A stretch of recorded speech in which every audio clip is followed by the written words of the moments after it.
मधुर बोल जगपंथ घोल सन्मार्ग दिखाने वाला, बिगड़ी को बनाने वाला। ये मधुर बोल पंथ घोल सन्मार्ग दिखाने वाला, बिगड़ी को बनाने वाला। हरि नाम ही हरि ध्यान, हरि नाम ही हरि ध्यान, जग के मंगल की आरती। पापियों को पाप से है तारती, श्री भागवत भगवान की है आरती। पापियों को पाप से है तारती।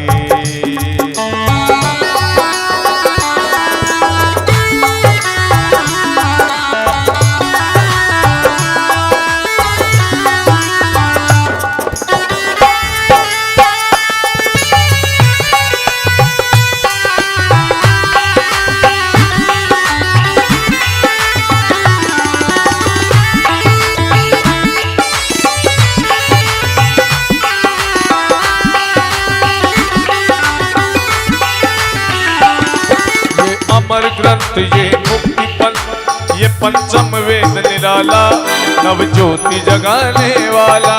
ये अमर ग्रंथ ये मुक्ति पंथ, ये पंचम वेद निराला, नव ज्योति जगाने वाला।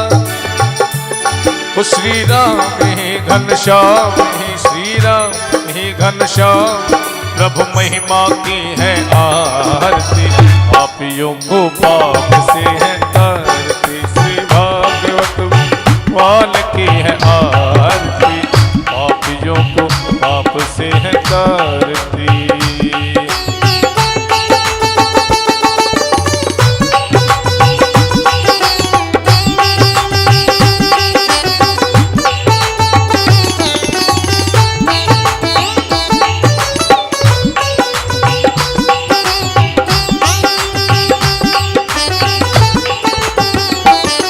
ये शांति गीत पावन पुनीत, पापों को मिटाने वाला, हरि दर्श कराने वाला। ये शांति पावन पुनीत, पापों को मिटाने वाला, हरि दर्श कराने वाला।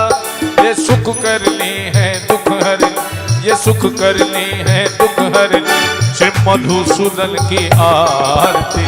पापियों को पाप से है तारती, श्री भागवत भगवान की है आरती। पापियों को पाप से है तारती, पापियों को पाप से है तारती। पापियों को पाप से है तारती, पापियों को पाप से है तारती। पापियों को पाप से है तारती।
श्री राधे राधे श्री राधे राधे।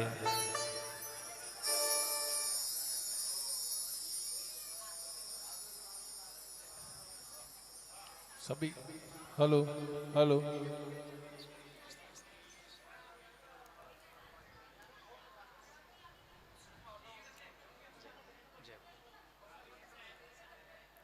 राधे श्री राधे राधे। जय जय श्री राधे श्री राधे श्री राधे राधे। बोल वृंदावन बिहारी लाल की। श्रीमद्भागवत महापुराण की जय।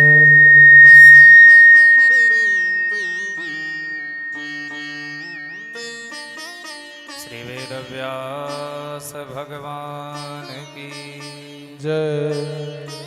श्री सुखदेव जी महाराज की जय।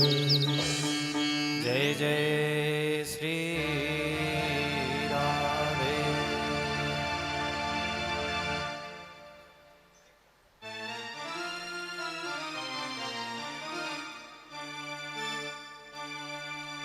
हरि ओम।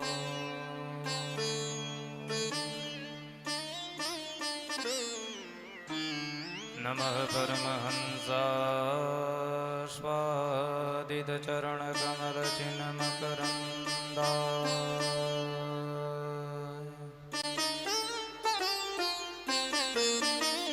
भक्तजनमानसनिवासाय श्रीरामचन्द्राय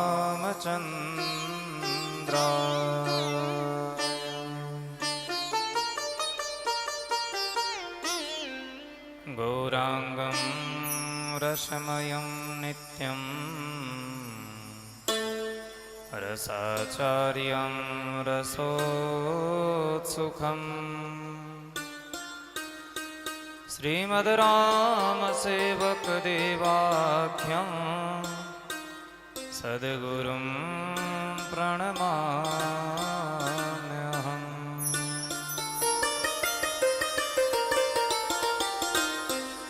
ध्येयं सदा परिभवगणमभीष्टदोहम् तीर्थास्पदं शिवविरिञ्चिनुतं शरण्यम् भृत्यार्तिहं प्रणतपालभवाब्धिपोतं वन्दे महापुरुषते चरणारविन्दम्।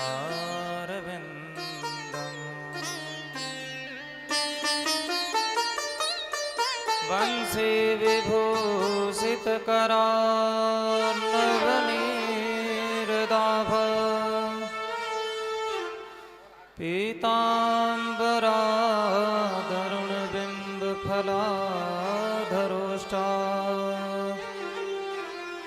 पूर्णेन्दुसुन्दरमुखात् अरविन्दनेत्रा श्रीकृष्णात् परं किमपि तत्त्वमहं न जाने।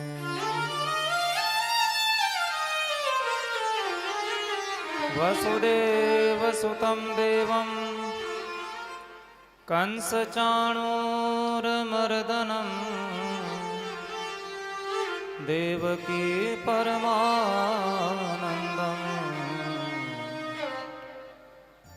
श्रीगोविन्दाय नमो नमः।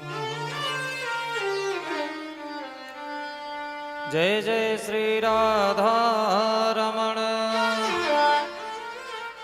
जय जय नवल किशोर जय गोपी चितचोर प्रभु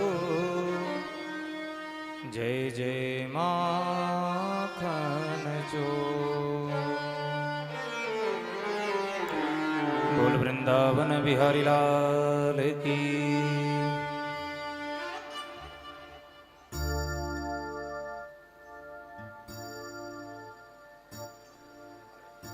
श्रीमद्भागवत महापुराण की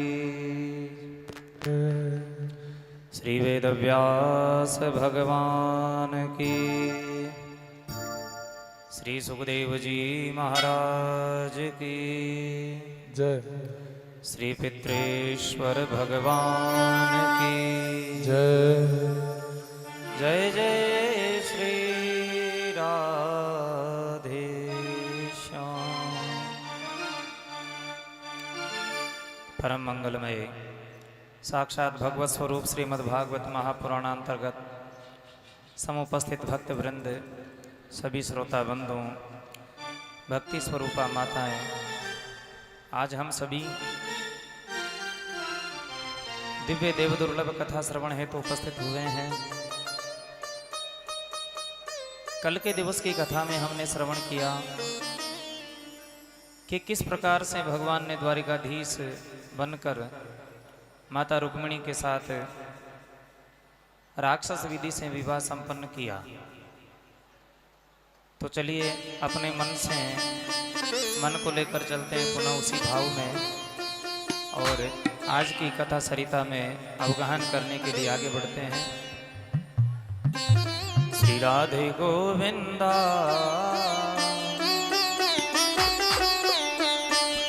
श्री राधे गोविंदा, मन भजले हरि का प्यारा नाम है। श्री राधे गोविंदा, मन भजले हरि का प्यारा नाम है।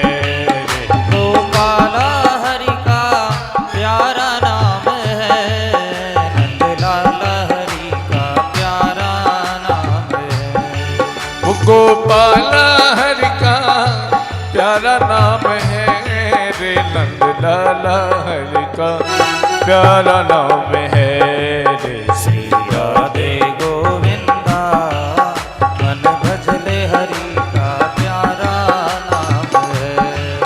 श्री राधे गोविंदा, मन भजले हरि का प्यारा नाम है। जय गोविंदा जय गोपाला, जय गोविंदा जय गोपाला, जय गोविंदा जय गोपाला, जय गोविंदा जय गोपाला। श्री राधे गोविंदा, मन भजले हरि का प्यारा नाम है। राधे गोविंदा, मन भजले हरि का प्यारा नाम है। जय हो।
वनमाला केसर तिलक लगाया, वो केसर तिलक लगाए।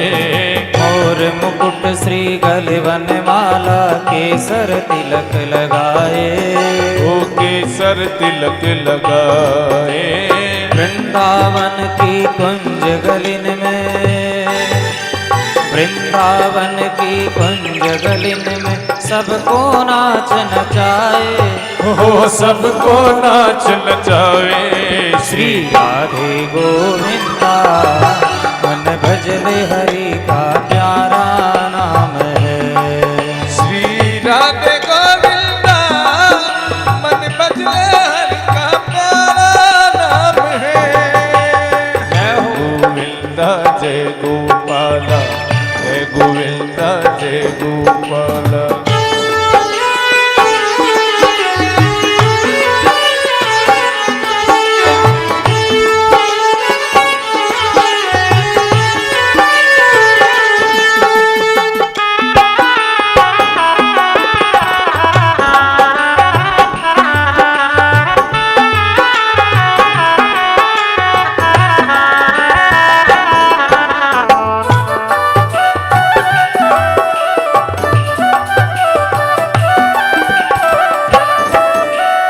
यमुना किनारे धेनु चरावे माधव मदन मुरारी। माधव मदन मुरारी। यमुना किनारे धेनु चरावे माधव मदन मुरारी। माधव मदन मुरारी। मधुर मुरलियाँ जभी बजावे, मधुर मुरलियाँ जभी बजावे, हर ले सुध बुध सारी। ओ हर ले सुध बुध सारी। श्री राधे गोविंदा मन भजले हरि का प्यारा नाम है। श्री राधे गोविंदा मन भजले हरि का प्यारा नाम है। गोपाला हरि का प्यारा नाम है, नंदलाला हरि का प्यारा नाम है। गोपाला हरि का प्यारा नाम है रे, नंदलाला हरि का प्यारा नाम है रे। श्री राधे गोविंदा मन भजले हरि का प्यारा नाम है।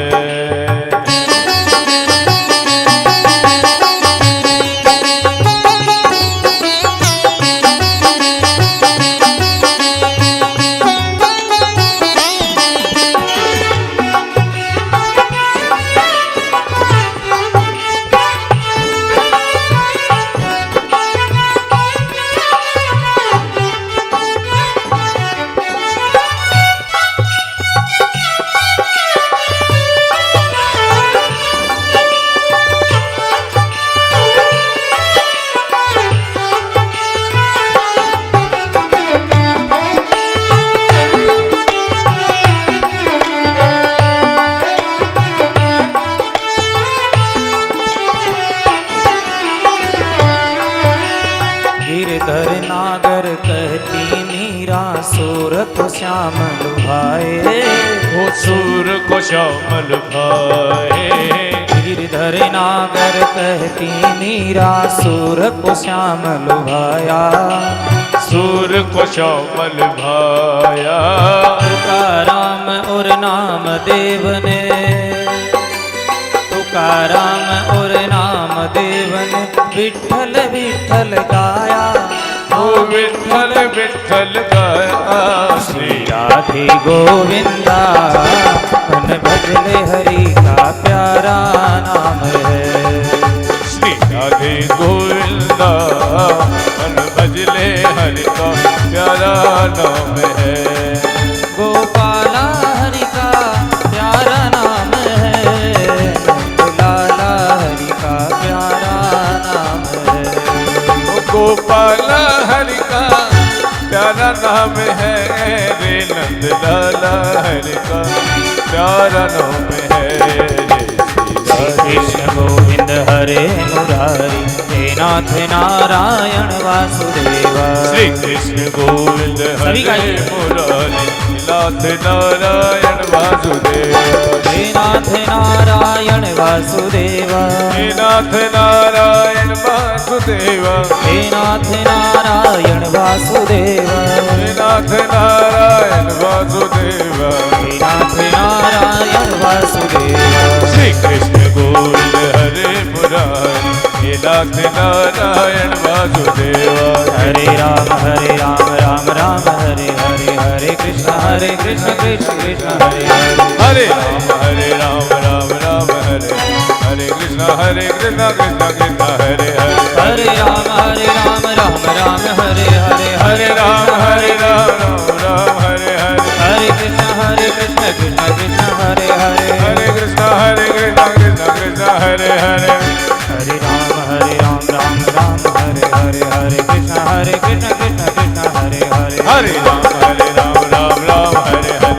हरे कृष्ण कृष्ण कृष्ण हरे हरे। हरे राम हरे हरे कृष्ण कृष्ण कृष्ण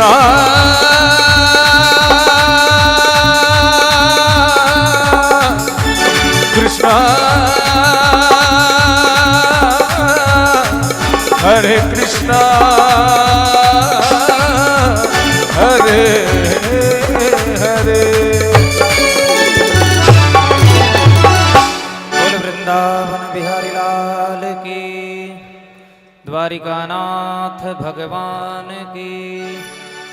रुक्मिणी मंगलनाथ की जय हो श्रीमद्भागवत महापुराण की जय जय जय श्री राधे श्याम। भगवान भीष्मक सुता रुक्मिणीं रुचिरानना राक्षसेन विधानेन उपयेम इति श्रुतम्। परम मंगलमय साक्षात भगवत स्वरूप श्री हरि की शब्द रूपी वांग्मय प्रतिस्वरूपा श्रीमद् भागवत महापुराण अंतर्गत कल हमने भगवान का दिव्य भव्य विवाह महोत्सव मनाया और सुखदेव जी कहते हैं राजन, भगवान ने प्रथम विवाह महाराज भीष्मक की पुत्री रुक्मिणी के साथ संपन्न किया। किस विधि से किया? राक्षस विधि से। और इधर से बेचारा शिशुपाल तो बारात लेकर आया, सज धज कर खूब मेकअप करके आया ढोल बाजे के साथ। और जो सूचना मिली, सैनिकों को पता लगा कि भाई द्वारिकाधीश भी आए हैं, तो शिशुपाल की बारात में आया हुआ था जरासंध। जरासंध को सूचना मिली तो शिशुपाल से कहा, भाई देख शिशुपाल, ये रणछोड़, ये भगोड़ा यहाँ आया है, बिना मतलब के तो ये आता नहीं है, और ये आया है तो हो ना हो कुछ अनहोनी की आशंका है, इसलिए सावधानी जरूरी है। सावधानी हटी की दुर्घटना घटी। तो शिशुपाल ने असंख्य सैनिक माता रुक्मिणी के पहरे में लगा दिया। रुक्मिणी मैया गई गिरिजा पूजन के लिए, पूरे मंदिर को घेर लिया। वापस गिरिजा पूजन करके लौटी तो सारे सैनिकों के बीच से द्वारिकाधीश निकले और माता रुक्मिणी का पाणी ग्रहण किया, रथ में बिठाया और रथ चल पड़ा। भगवान ने ऐसी मोहिनी फैलाई कि किसी भी सैनिक को होश ही नहीं रहा कि हम क्या करने के लिए यहाँ आए। जब रुक्मिणी मैया को ले गए प्रभु, तब सैनिकों को होश आया। एक ने पूछा, क्यों भाई हम यहाँ क्यों खड़े हैं? दूसरे ने कहा, अरे याद आया, हम यहाँ रुक्मिणी की पहरेदारी करने के लिए आए हैं, उसकी रखवाली करने के लिए। अच्छा, तो रुक्मिणी कहाँ है? इतने में रुक्मिणी के साथ जो सखियां आई हुई थी वो हंसने लगी। अरे भैया, कहीं भांग पी के तो ना खड़े हो तुम सब? तुम्हारी आंखन के सामने द्वारिकाधीश ने रुक्मिणी को अपने रथ में बिठाकर भगा लिया। इतने में सैनिकों को होश आया, अरे ले गए ले गए ले गए ले गए। पीछा किया द्वारिकाधीश के रथ का। हे भगोड़े, कहां भग रहा है? जो सारी सेना द्वारिकाधीश के पीछे पड़ी तो द्वारिकाधीश ने समझा कि चलो इनको पहले युद्ध का मजा चखा दे थोड़ा बहुत। रथ को घुमा लिया, वापस मोड़ लिया। जो शिशुपाल की सेना पहुंची तो भगवान शिशुपाल की सेना से युद्ध करने के लिए तैयार हुए थे कि पीछे से द्वारिकाधीश के कान में एक शब्द ध्वनि सुनाई पड़ी, बोले द्वारिकाधीश की। जो जयकार कान में सुनाई पड़ी कि भगवान पीछे मुड़कर देखते हैं तो दाऊ जी महाराज हल मुसल ताने संपूर्ण नारायणी सेना को बाराती बनाकर आ रहे हैं पीछे। दाऊ जी ने कहा, कन्हैया घबराइयो मत, अब मैं आ गया हूं, तो बहुए लेकर घर चल, इनको कर्म दंड दे के मैं भी आता हूं। और कन्हैया तो रुक्मिणी जी के साथ दाऊ जी को प्रणाम करते हुए द्वारिका के लिए प्रस्थान करते हैं। और दाऊ जी ने उठाई अपने हल मूसल।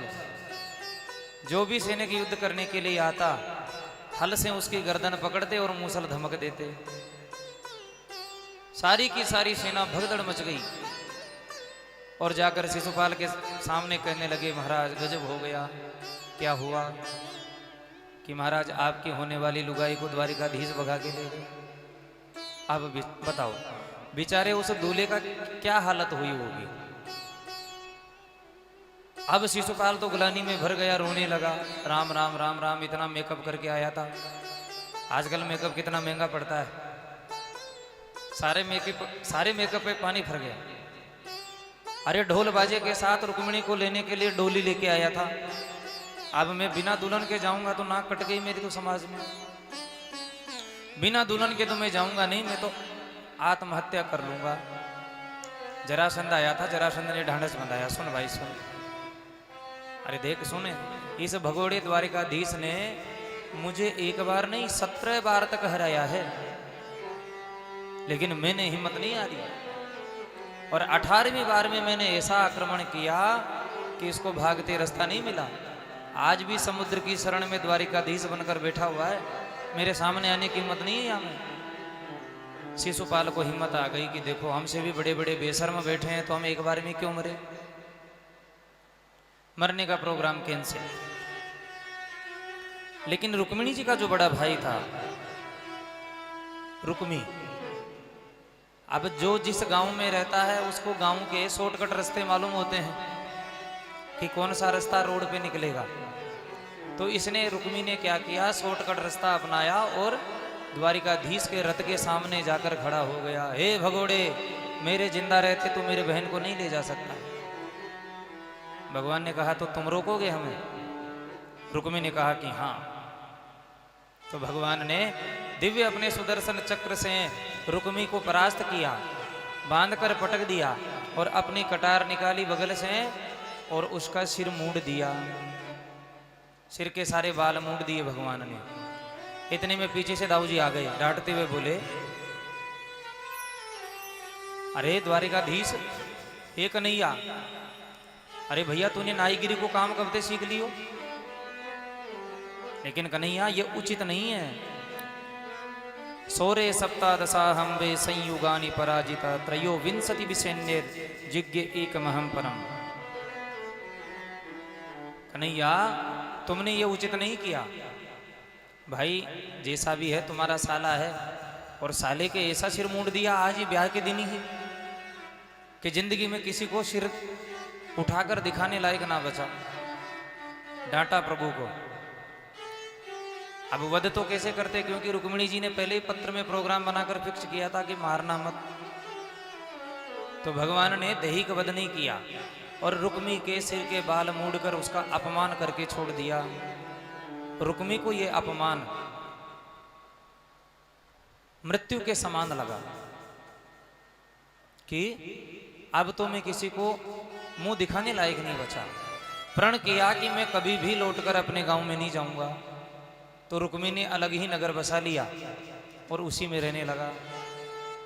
ज्यों प्रभु द्वारिकाधीश रुक्मिणी मैया के साथ द्वारिका के किनारे पहुंचे, ज्यों भगवान ने 5 जन्य शंख बजाया कि समस्त नर नारी परिचित थे कि हमारे भगवान, हमारे द्वारिकाधीश महाराज आ चुके हैं। सारी नगरी द्वारिकाधीश सब नर नारी मिलकर महारानी रुक्मिणी का स्वागत करने के लिए सोने की थाली में आरती सजाते हुए और किनारे जाकर द्वारिकाधीश का स्वागत कर रहे हैं। बोल रुक्मिणी मंगलनाथ की। दिव्य भव्य स्वागत किया अपनी बहुरानी का द्वारिका नगरवासियों ने। और अब सखियां तो सभी होती है, रानी कितनी भी बड़ी हो लेकिन अपने मन की बात दासियों से भी करती है। तो दासियां महारानी रुक्मिणी से पूछती है कि देवी आपने भगवान को कभी देखा नहीं था, तो आपने प्रभु से प्रेम कैसे किया? तो रुक्मिणी मैया कहती है उनको कि सांवली सूरत पे मोहन दिल दीवाना हो गया। सांवली सूरत पे मोहन दिल दीवाना हो गया। सांवली सूरत पे मोहन दिल दीवाना हो गया। दिल दीवाना हो गया मेरा, दिल दीवाना हो गया। दिल दीवाना हो गया मेरा, दिल दीवाना हो गया। सांवली सूरत पे मोहन दिल दीवाना हो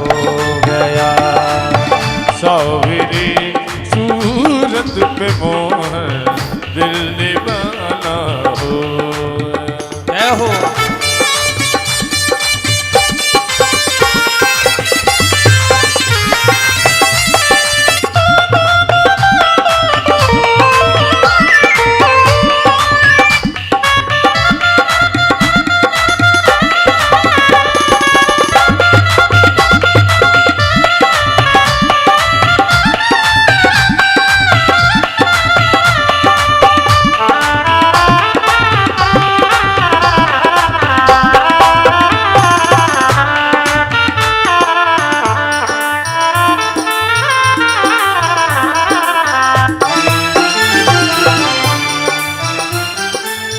एक तो तेरे नैन तिरछे, दूसरा काजल लगा। एक तो तेरे नैन तिरछे, दूसरा काजल लगा। एक तो तेरे नैन तिरछे, दूसरा काजल लगा। तीसरा तीसरा तीसरा नजरे मिलाना, दिल दीवाना हो गया। तीसरा नजरे मिलाना, दिल दीवाना हो गया।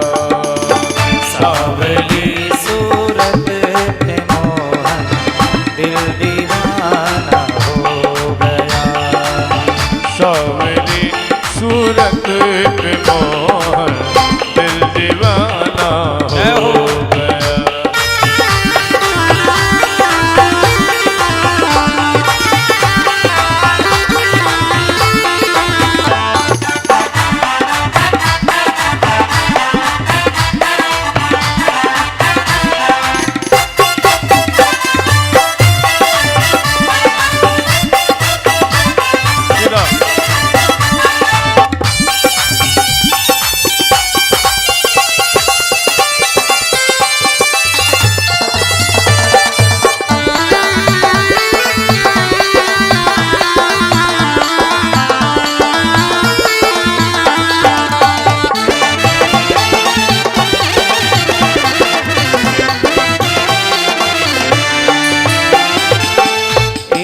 तो तेरे होंठ पतले, दूसरी लाली लगी।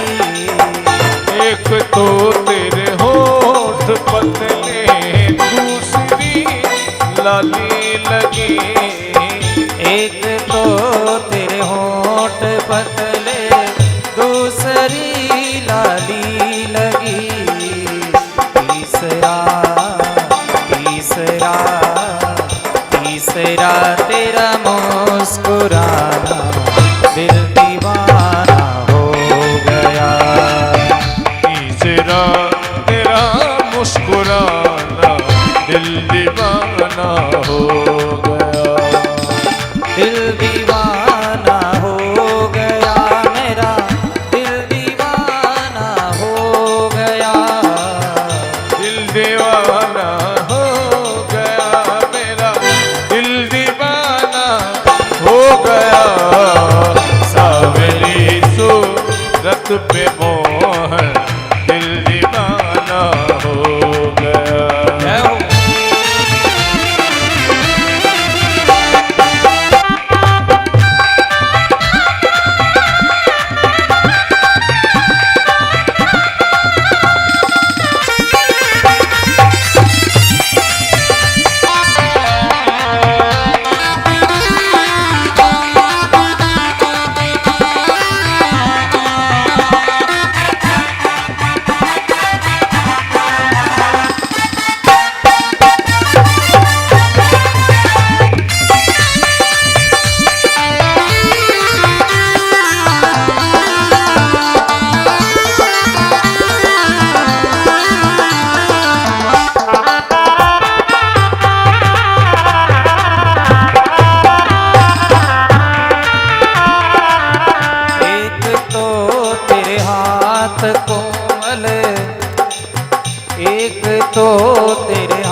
तो तेरे हाथ कोमल दूसरी मेहंदी लगे।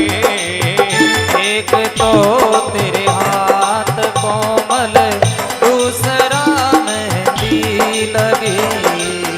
तीसरा तीसरा तीसरा मुरली बजाना दिल दीवाना हो गया। सावरी सूरत पे मोह दिल दीवाना हो गया। जय हो।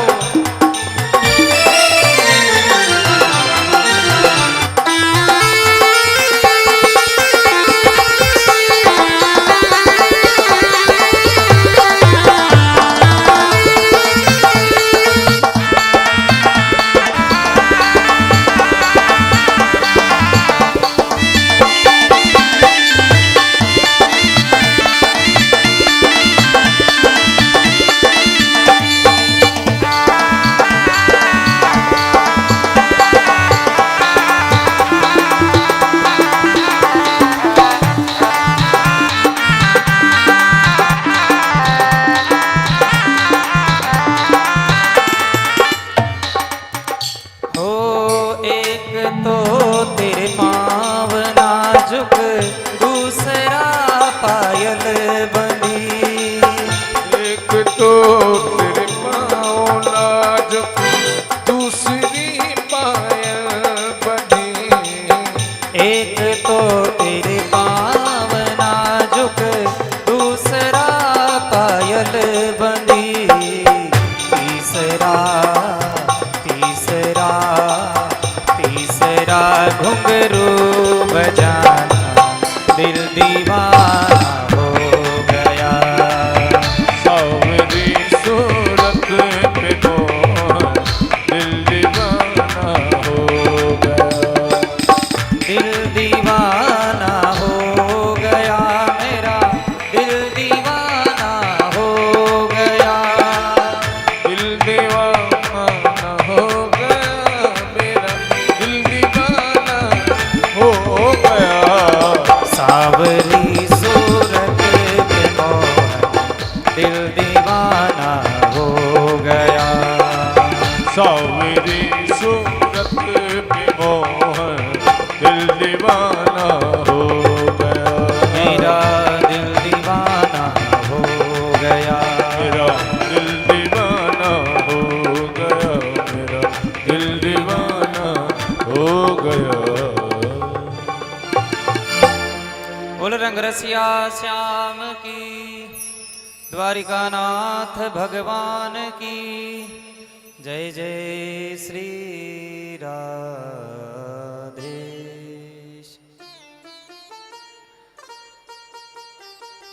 धूमधाम से प्रभु का विवाह संपन्न हुआ। सुखदेव जी कहते हैं राजन, इन्हीं रुक्मिणी की पहली संतान पुत्र रूप में साक्षात कामदेव ही प्रकट हुआ। कामदेव ने ही जन्म लिया, पहली संतान हुआ। कामस्तु वासुदेवांसो दग्धः प्राग्रुद्रमन्युना देहोपपत्तये भूया तमेव प्रतिपद्यत। कामदेव को जन्म लेने की क्या आवश्यकता पड़ी, वो तो देवता थे। तो जब माता सती का देहांत हो गया था, उन्होंने देह त्याग दिया था, तो भवानी के साथ, पार्वती जी के साथ भगवान शंकर का विवाह हुआ। कथा आपने सुनी है। और एक तारकासुर नाम का भयंकर राक्षस था, उसने प्रभु भोलेनाथ से वरदान मांगा कि आपके ही पुत्र के द्वारा मेरा वध हो। तो तारकासुर का अंत करने के लिए देवताओं ने अनेक योजनाएं अपनाई, लेकिन माता सती के वियोग में भोलेनाथ ने पार्वती जी से कभी कोई भेंट नहीं की। तो देवराज इंद्र ने कामदेव को भेजा कि आप जाओ और भगवान भोलेनाथ के मन में काम जागृत करो। कामदेव के पास 5 बाण है, 5 बाण का प्रयोग कर दिया भोलेनाथ ने, लेकिन भोलेनाथ अपने स्वरूप से डिगे तक नहीं, उल्टा तीसरा नेत्र खोलकर कामदेव को ही भस्म कर दिया। कामदेव की पत्नी रति आई और भोलेनाथ को भला बुरा कहने लगी कि देवताओं के कहने पर मेरे पति ने आपके ऊपर बाण चलाए हैं और आपने उन्हें भस्म कर दिया। माता पार्वती को श्राप दिया कि आप अपनी कोख से कोई पुत्र जन्म नहीं दे सकती। बड़ा विकराल समय हुआ।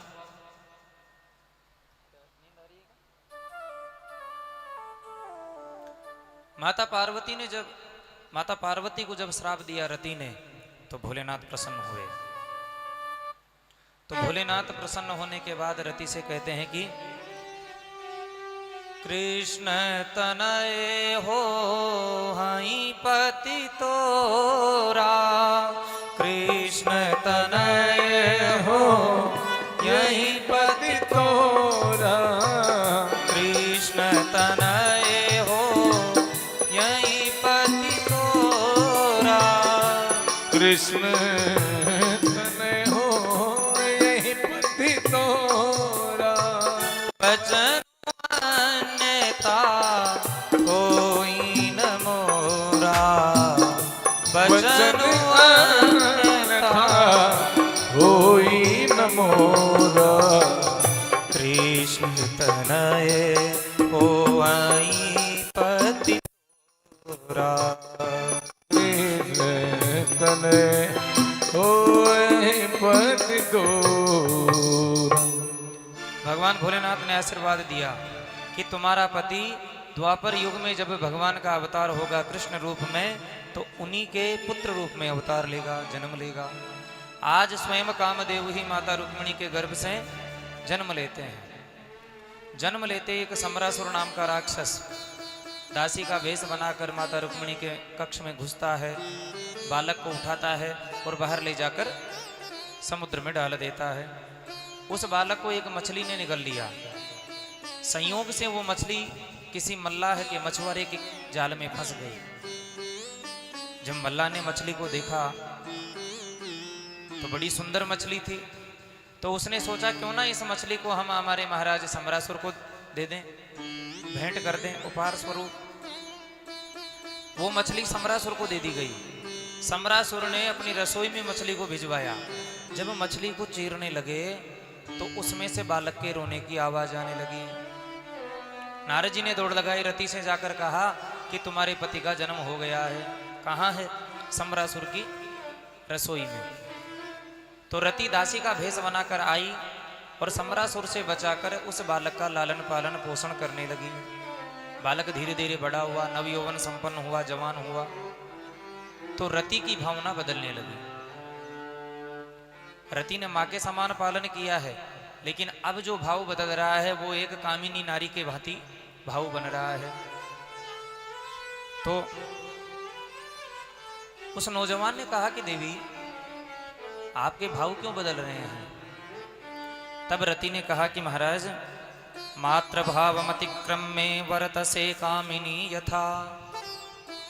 तुम्हारे भाव ऐसे लग रहे हैं मुझे जैसे कि कोई कामिनी हो, कोई वेश्या हो, जो अपने हाव भाव से ही पुरुष को फंसा लेती है। रति कहती है, प्रभु भवान नारायण सुतः संभरेण ऋतो गृहा, अहम तेधिकृता पत्नी रति कामो भवान प्रभो। हे स्वामी, आप कोई साधारण नहीं हैं, आप स्वयं कामदेव हैं और मैं आपके जन्म जन्मांतर के चरणों की दासी, आपकी पत्नी रति हूं। तब जाकर प्रद्युम्न जी, जो कृष्ण पुत्र थे, प्रद्युम्न उनका नाम था, प्रद्युम्न जी ने देवी रति के साथ विवाह रचाया। और रति ने कहा, महाराज आपका जन्म इस सम्रासुर का अंत करने के लिए हुआ है। तो प्रद्युम्न जी महाराज ने समस्त दलबल के साथ सम्रासुर का अंत किया और अपनी पत्नी रति को दुल्हन बनाकर द्वारिकाधीश के आंगन में पहुंच गए। जैसे ही माता रुक्मिणी को पता लगा कि मेरा जो बालक था, जो बचपन में खो गया था, आज इतना बड़ा होकर लौटा है कि साथ में पत्नी लेकर आया है, तो अपनी पुत्र वधु को देखकर माता रुक्मिणी बड़ी हर्षित हुई और धूमधाम से अपनी पुत्र वधु का स्वागत किया। परीक्षित जी खड़े हो गए। महाराज 1 मिनट। सुखदेव जी से कहने लगे, क्या हुआ राजन? प्रभु एक बात बताइए, आप कह रहे थे भगवान के 16,108 विवाह हुए हैं, तो और विवाहों की तो कहीं चर्चा ही नहीं है। आज तो रुक्मिणी के पुत्र में और पुत्र वधु तक पहुंच गए, अभी पौत्र तक भी पहुंच जाएंगे। और विवाह कैसे, कब और कहां हुए, ये भी तो सुनाइए।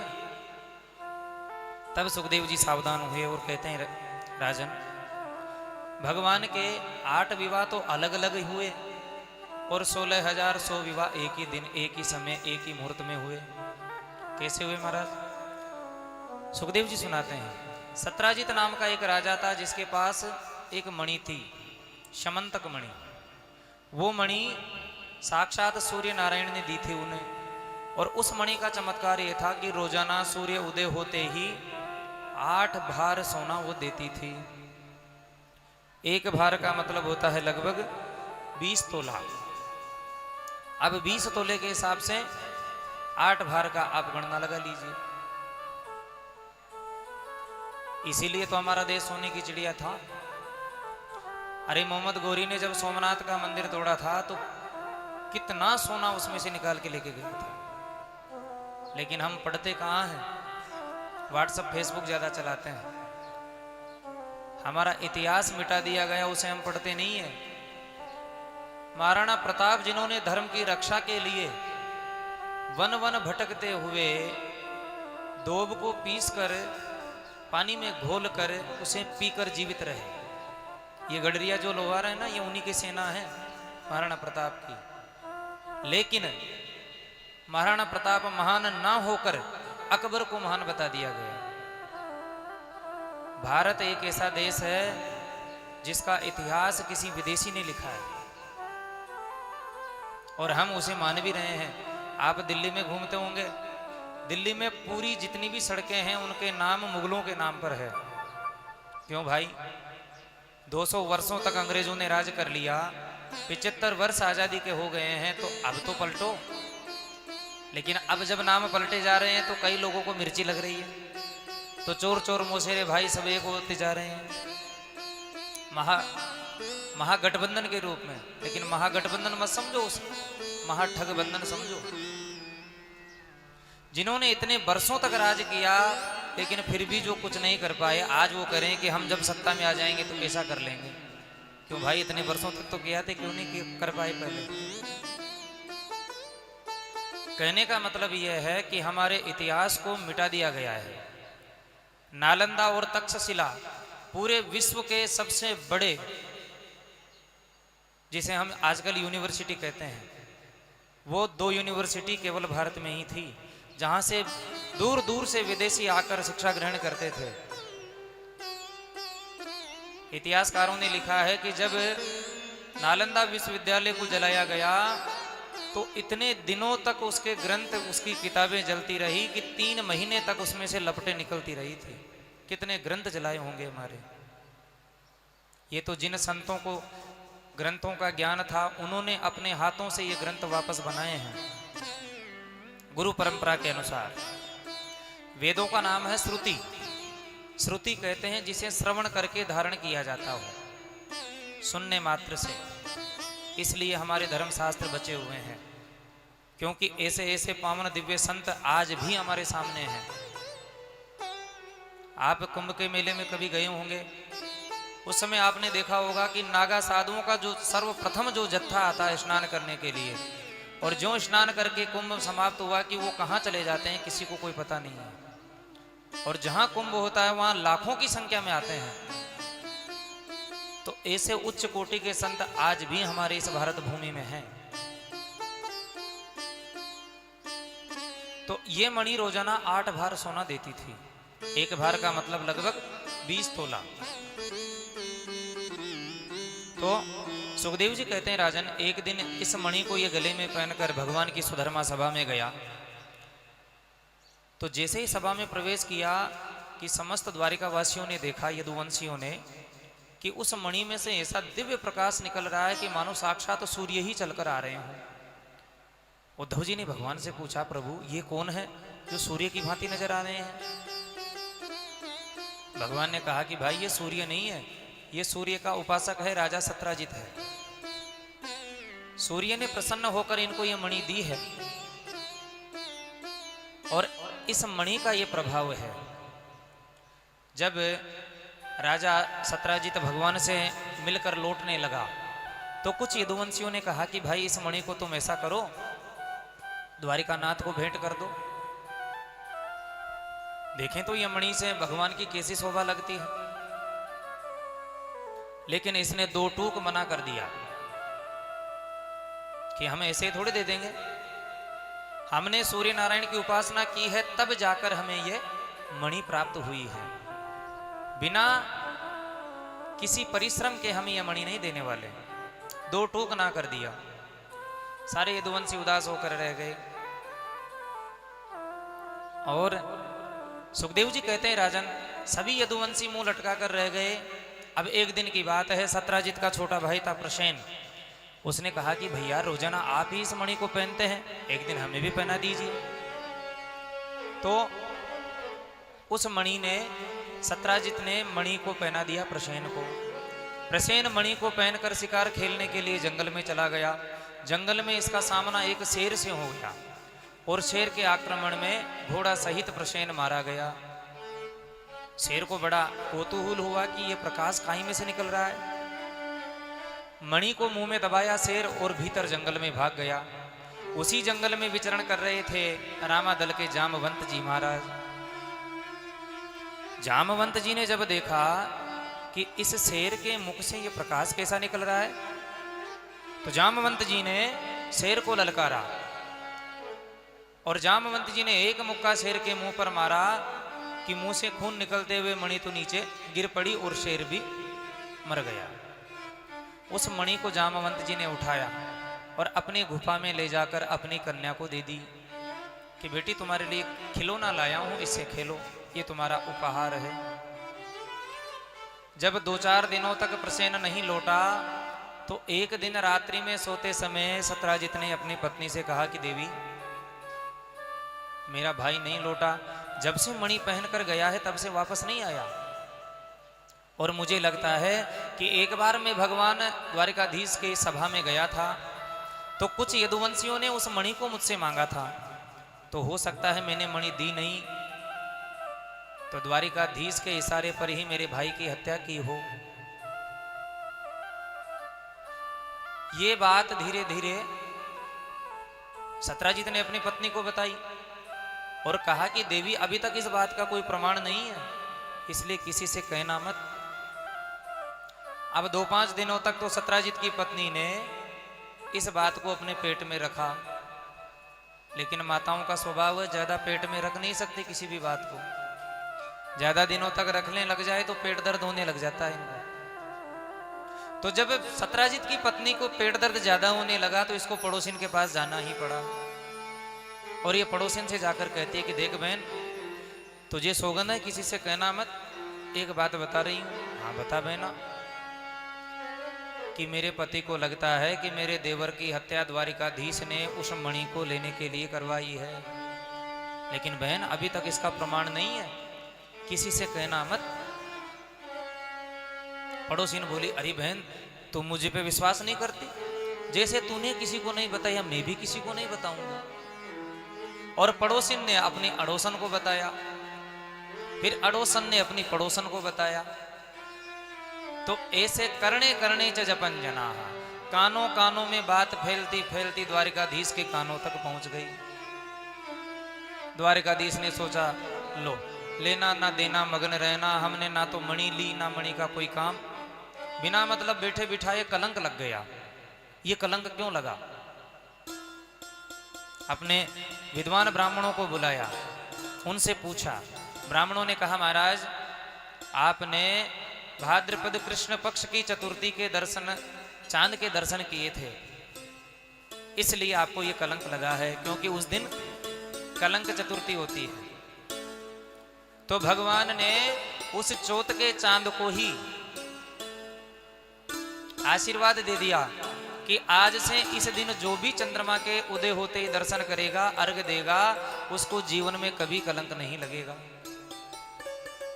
इसलिए भाद्रपद कृष्ण पक्ष की चतुर्थी हम मनाते हैं ना, व्रत रखते हैं, बड़ी चौथ जिसे बोलते हैं, चांद्रायण व्रत होता है। अब भगवान उस मणि के कलंक को धोने के लिए निकल पड़े कि भाई इस मणि को ढूंढकर हम सत्राजित को देंगे, तब ये कलंक हम धो पाएंगे। चले तो जहां प्रसेन जंगल में गया था वहां ढूंढने लगे, तो शत विक्षत शरीर और घोड़ा मरा हुआ मिला। वहां से आगे बढ़े तो शेर के चरण चिन्ह दिखाई पड़े। शेर के पद चिन्हों को देखते हुए आगे बढ़े तो शेर भी कुछ दूरी पर मरा हुआ मिला। वहां से आगे बढ़े तो रीछ के चरण चिन्ह दिखाई पड़े और एक गुफा में जा रहे थे। भगवान ने सेना को गुफा के बाहर रोका और कहा कि तुम भीतर मत आना, हम भीतर जाएंगे। भगवान भीतर घुसे। जामवंत जी महाराज खर्राटे बजाकर सो रहे थे और उनकी बेटी जामवती, जो रीछ पुत्री होने के कारण संपूर्ण शरीर पर काले काले बाल, भयंकर कुरूप थी, वो उस मणि से खेल रही थी। भगवान ने देखा मणि मिल गई। भगवान ने जाकर कहा, देवी जी ये मणि हमें दे दीजिए। इतने में जामवती जी ने पहली बार जिंदगी में कोई मानव देखा, डर के मारी चिल्ला पड़ी, अरे बाबा हमारी गुफा में ना जानी ये कौन कहां से आ गया। गरज कर जामवंत जी उठे और देखा कि कोई पराया पुरुष आया है। दौड़कर जामवंत जी ने दोनों हाथों का मुक्का बनाया और भगवान की छाती में जाकर जमाया। भगवान 2 कदम पीछे खिसके और सुखदेव जी कहते हैं, राजन 27 दिन तक युद्ध चला जामवंत जी और द्वारिकाधीश के बीच में, लेकिन ना तो कोई हारे ना कोई जीते। क्यों? क्योंकि जब रामायण में भगवान राम ने संपूर्ण लंका पर विजय प्राप्त कर ली, तो उसके बाद जब अयोध्या लौट रहे थे तो जामवंत जी ने हाथ जोड़े कि प्रभु मेरे हाथों की कुजली अभी तक मिटी नहीं है। कैसे मिटेगी आपकी कुजली? कि मेरे बराबर बलशाली कोई है नहीं, मुझसे कोई युद्ध करता नहीं है, तो एक बार आप ही हमसे 2-2 हाथ कर लो। भगवान ने कहा तो प्रतीक्षा करो, समय आने दो, हम दोबारा द्वापर में जब अवतार लेकर आएंगे तब आपका यह मनोरथ पूर्ण करेंगे। आज कृष्ण रूप में भगवान आए हैं, जामवंत जी तब से प्रतीक्षा में है। बाहर खड़ी खड़ी सेना ये सोच रही है कि ना जाने भगवान के साथ क्या हो रहा है, भीतर चलना चाहिए। जब सेना को अधीर देखा भगवान ने तो मन में विचार किया कि अब विलंब करना ठीक नहीं है, नहीं तो सेना भीतर आ जाएगी। तो जामवंत जी महाराज के पांव में प्रभु ने पांव पसाया और उनको नीचे गिराया, चढ़ बैठे छाती पर और इतने मुक्के बरसाए छाती पर कि जामवंत जी की नस नस ढीली कर दी। जामवंत जी ने हाथ जोड़ लिए, बस बस मेरे प्रभु, मैंने पहचान लिया कि आप ही मेरे राम जी हो, क्योंकि राम जी ने हमें वचन दिया था कि इस संसार में जामवंत जी आपको कोई हराने वाला नहीं है। अच्छा प्रभु, यहां इस दास के द्वार पे कैसा आना हुआ? प्रभु ने कहा कि जामवंत जी, आपकी कन्या के पास जो मणि है, इस मणि की चोरी का कलंक हमारे सिर पर मंडा है, इसलिए यह मणि हमें दे दीजिए। जामवंत जी ने कहा, प्रभु एक पिता अपनी कन्या को जो उपहार दे देता है वो उसको कभी ले नहीं पाता वापस, तो मैंने अपनी कन्या को दे दी है, अब मैं नहीं ले सकता। भगवान बोले तो कुछ अब इसका उपाय बताओ। जामवंत जी ने भगवान से कहा कि प्रभु एक उपाय है। क्या? कि आप मेरी कन्या के साथ विवाह कर लीजिए और दहेज में मेरी कन्या की ये मणि भी स्वीकार कर लीजिए। भगवान ने कहा, सुबह से शीघ्रम, ये काम तो शीघ्र करो। और जंगल में मंगल हो गया। जामवंत जी की पुत्री जामवती का पाणी ग्रहण भगवान ने जंगल में किया। जो जामवती जी का हाथ प्रभु ने पकड़ा कि भयंकर कुरूप थी, पूरे शरीर पर रीछ के बाल थे, एकदम सुंदर स्त्री के रूप में परिणीत हो गई। दूसरा विवाह हुआ जामवती के साथ। गिनती याद रखना, संख्या ज्यादा है, कहीं भूल जाओगे नहीं फिर। दूसरा विवाह जामवती के साथ संपन्न हुआ। मणि को ले जाकर सत्राजित को बुलाकर भगवान ने दिया कि देखो सुनो, बिना विचारे जो करे सो पाचे पछताए। कोई प्रमाण के बिना ही तुमने हमारे सिर पर कलंक लगाया था, यह मणि तुम्हारी संभालो। सारी प्रजा ने सत्राजित को गालियां देने लगी कि देखो तो इस दुष्ट को, अरे स्वयं जो द्वारिकाधीश हैं उनको किस बात की कमी थी जो इसकी मणि चुराएंगे। इस दुष्ट को शर्म नहीं आई कि उनके माथे कलंक लगा दिया। एक दिन सत्राजित बोला, प्रभु कोई उपाय बताइए, नहीं तो मैं ये गालियां खा खा कर ही मर जाऊंगा। भगवान बोले, भाई जो काम किया तो गाली खाओ, मैं क्या करूं। सत्राजित ने हाथ जोड़े, कहा प्रभु एक उपाय है जिससे मैं गालियों से बच सकता हूं। क्या उपाय है? कि मेरी एक बेटी है जिसका नाम है सत्यभामा, आप ऐसा कीजिए उसके साथ विवाह कर लीजिए। आप सत्यभामा को अपनी श्रीमती बना लेंगे तो मैं आपका ससुर बन जाऊंगा, फिर किसी की हिम्मत नहीं है जो मुझे गाली दे। भगवान ने कहा जैसे थारी मर्जी भाई। और भगवान ने सत्राजित की कन्या जाम श्री सत्यभामा के साथ तीसरा विवाह संपन्न किया। दहेज में जब कन्यादान में मणि देने लगा सत्राजित, भगवान बोले सुनो ये मणि हम नहीं लेंगे। क्यों? क्योंकि दुनिया का कोई भरोसा नहीं है। क्योंकि एक मिनट में तो वाह वाह करती है और एक मिनट में हवा पलट जाती है। वाह का उल्टा हवा। तो जनता का कोई भरोसा नहीं है। ये जनता फिर ये कहने लग जाएगी देखो कृष्ण कितना होशियार है, मणि को लेने के लिए ही इससे विवाह किया है। तो ऐसा करो मणि अपने पास रखो और रोजाना जो ये 8 भार सोना देती है ना, ये सोना हमारे राजकोष में जमा कराते रहना। ठीक है महाराज, जैसे आपकी मर्जी। और भगवान ने धूमधाम से सत्यभामा के साथ तीसरा विवाह संपन्न किया। सुखदेव जी कहते हैं राजन, एक बार भगवान इंद्रप्रस्थ आए, पांडवों की राजधानी इंद्रप्रस्थ, अभी की दिल्ली। दिल्ली का प्राचीन नाम है इंद्रप्रस्थ। अर्जुन के साथ यमुना किनारे टहल रहे थे कि एक देवी ध्यान मग्न तपस्या में बैठी हुई थी। भगवान ने पूछा अर्जुन, अरे बड़े बड़े संत महात्मा को हमने समाधिस्थ देखा है, लेकिन ये देवी आज मैंने पहली बार देखी है। ये किसकी आराधना कर रही है, क्यों तपस्या कर रही है? अर्जुन ने जाकर पूछा, देवी आप कौन हो? वो देवी कहती है, अहम देवस्य सवितुर दुहिता पतिमिच्छति विष्णुं वरेण्यं वरदं तप परममास्तिथा। वो देवी कहती है कि मैं अहम सवितुर दुहिस्य, अहम देवस्य सवितुर दुहिता, मैं सूर्य नारायण की सविता की दुहिता हूँ। सविता नाम है सूर्य नारायण का और सूर्य की पुत्री हूँ। मेरा नाम है कालिंदी, कालिंदी यमुना।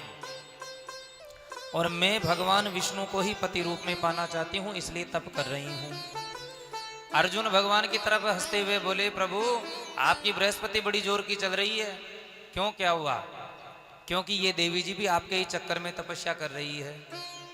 अच्छा चलो परिचय कराओ। अर्जुन ने दोनों का परिचय कराया। भगवान ने कालिंदी का पाणी ग्रहण किया और चौथा विवाह कालिंदी के साथ संपन्न हुआ। सुखदेव जी कहते हैं राजन, एक अवंतिकापुरी के राजा थे, उज्जैन जिसका नाम है। विंद और अरविंद, इन दोनों भैयाओं की बहन थी मित्रवृंदा। दोनों भाई अपनी बहन का विवाह दुर्योधन से करना चाहते थे राजनीतिक लाभ लेने के लिए, लेकिन स्वयंवर हुआ। स्वयंवर में द्वारिकाधीश भी अर्जुन के साथ पहुंचे थे, लेकिन द्वारिकाधीश की बृहस्पति बड़ी जोर की। ज्यों द्वारिकाधीश की ऊपर दृष्टि पड़ी मित्रवृंदा की, तो सोचा कि हम तो द्वारिकाधीश को ही अपना पति मानेंगे, और हाथों की वरमाला द्वारिकाधीश के कंठ में डाल दी। जो मित्रवृंदा ने कंठ में जयमाला डाली कि जो दुर्योधन आदि कर्ण आदि दुष्ट राजा थे ये लड़ने भिड़ने को तैयार हुए। अर्जुन ने कहा, कन्हैया आप घबराओ नहीं, इनको तो मैं संभाल लूंगा, आप तो प्रेम से बहू को लेकर जाओ। तो भगवान का 5वां विवाह हुआ मित्रवृंदा के साथ। अब एक कौशलपुरी के राजा थे नग्नजित, जिनकी एक बेटी थी जिसका नाम था देवी सत्या। राजा ने देवी सत्या के स्वयंवर में एक शर्त रखी कि इनके पास 7 बेल थे, जो भी राजकुमार जो भी राजा इन 7 बेलों को एक ही रस्सी से नत देगा उसी के साथ मैं अपने कन्या का विवाह करूंगा। लेकिन जो भी राजकुमार इन बेलों को नतने के लिए जाए कि 7 बेल एक साथ आक्रमण करे, तमाम राजा महाराजा राजकुमार सब खंड विखंड हो गए, अंग खंडित हो गए। तब प्रभु ने अपने 7 रूप बनाकर 7 बेलों को एक ही रस्सी से नत कर महाराज नग्नजित की पुत्री देवी सत्या के साथ छठा विवाह संपन्न किया। सुखदेव जी कहते हैं राजन, एक थी देवी श्रुत कीर्ति, ये भगवान को अपने बेटे के रूप में मानती थी, लेकिन बेटा तो हो नहीं सकता। तो इसने क्या किया कि अपनी बेटी भद्रा का विवाह ही भगवान के साथ कर दिया और उनको दामाद बना लिया। दामाद का स्थान भी बेटे के बराबर होता है। और इस प्रकार से भगवान का 7वां विवाह हुआ। और 8वां विवाह एक बार मद्र देश भगवान पहुंचे। मद्र देश में पहुंचे अर्जुन के साथ भगवान, तो वहां तेल की कढ़ाई में झांक कर ऊपर चक्र में घूमती हुई मछली की आंख का भेदन करके भगवान ने देवी लक्ष्मणा के साथ 8वां विवाह संपन्न किया। सुखदेव जी कहते राजन, 8 विवाह तो अलग अलग हुए, लेकिन 16,100 विवाह एक ही दिन में, एक ही समय में, एक ही मुहूर्त में हुए। परीक्षित को बड़ा आश्चर्य हुआ, महाराज आजकल तो एक एक मिलना बड़ी मुश्किल है, उनको 16,100 तैयार कहां मिल गई। सुखदेव जी कहते हैं सुनो, एक प्राग ज्योतिषपुर का राजा था जिसका नाम था एक भौमासुर। प्राग ज्योतिषपुर का राजा भौमासुर जिसका नाम था। और इसने क्या किया, भगवान के महाराज के बारे में जब ये सुना